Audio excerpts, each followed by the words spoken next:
പകരം വീട്ടാനാണ് ഇസ്രായേലിന്റെ നീക്കമെങ്കിൽ തിരിച്ചടി ശക്തമായിരിക്കുമെന്ന മുന്നറിയിപ്പുമായി ഇറാൻ.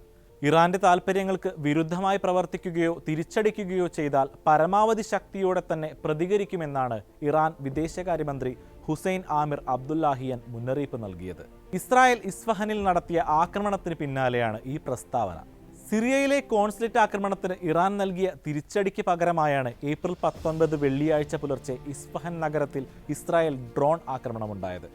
ഇതിനെക്കുറിച്ച് പുറത്തുവരുന്ന മാധ്യമ റിപ്പോർട്ടുകൾ കൃത്യമല്ലെന്നും കൂടുതൽ വ്യക്തതയ്ക്കായി അന്വേഷണം പുരോഗമിച്ചു വരികയാണെന്നും ഇറാൻ വിദേശകാര്യമന്ത്രി വ്യക്തമാക്കിയിട്ടുണ്ട്. ഇസ്രായേലിന്റെ ആക്രമണത്തെ നുഴഞ്ഞുകയറ്റക്കാരുടെ ആക്രമണമായാണ് ഇറാൻ വിശേഷിപ്പിച്ചത്. ഇറാനിയൻ വ്യോമ പ്രതിരോധം തബ്രിസിലും ഇസ്ഫഹാനിലുമുണ്ടായ ആക്രമണത്തെ ഗുരുതരമാകും മുൻപ് തടയുകയായിരുന്നു. പ്രതിരോധ സംവിധാനം ഉപയോഗിച്ച് 3 ഡ്രോണുകളെയാണ് ഇറാൻ തകർത്തത്.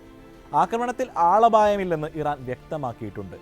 ഇരു രാജ്യങ്ങളും തമ്മിലുള്ള ആക്രമണ പ്രത്യാക്രമണങ്ങൾ പശ്ചിമേഷ്യയെ അപകടകരമായ സ്ഥിതിയിലേക്ക് കൊണ്ടുപോകുമെന്ന ആശങ്ക ശക്തമായിക്കൊണ്ടിരിക്കുകയാണ്.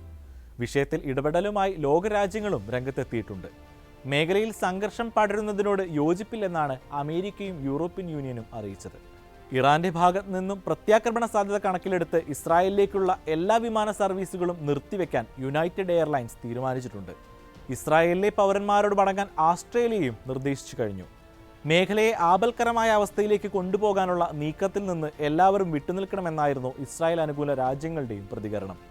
ഇസ്രായേലിനും ഇറാനും പരോക്ഷ മുന്നറിയിപ്പ് നൽകി ഗൾഫ് രാജ്യങ്ങളും രംഗത്ത് വന്നിട്ടുണ്ട്. സിറിയയിലെ എംബസി ആക്രമണത്തിൽ ഇറാന്റെ ജനറൽ ഉൾപ്പെടെ 7 ഉന്നത ഉദ്യോഗസ്ഥരെയാണ് ഇസ്രായേൽ കൊലപ്പെടുത്തിയത്.